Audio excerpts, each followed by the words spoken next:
5 நிமிஷத்துல பூண்டு குழம்பு. ஒரு குக்கர்ல எண்ணெய் ஊற்றி கடுகு, வெங்காய வடவும், கருவேப்பிலை, பூண்டு, சின்ன வெங்காயம் நல்லா வதங்கட்டோன்ட்டு தக்காளி போட்டுக்கலாம். தக்காளியும் நல்லா சுருள வதங்கிக்கணும். அதோட உப்பு சேர்த்துக்கலாம். அதையும் நல்லா போட்டு வதக்கிட்டு மஞ்சத்தூள், மிளகாத்தூள், மல்லித்தூள் ஒரு ஸ்பூன் அதையும் போட்டு நல்லா வதக்கிடணும். நல்லா திக்காக கரைச்சி வச்சுருக்க புளி தண்ணி ஒரு 1/2 கப்பு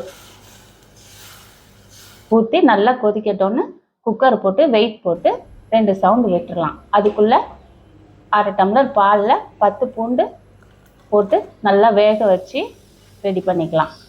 இப்போ குழம்பு வெந்துருச்சு.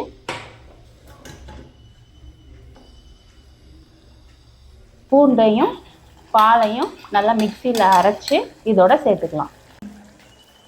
நல்லா கொதிக்கட்டோன்னு ரெடி ஆயிடுச்சு. 5 நிமிஷத்தில் உங்கள் பூண்டு குழம்பு சூடான சாதத்தில் அப்பளத்தோடு வச்சு சாப்பிட்டோம்னா சூப்பராக இருக்கும்.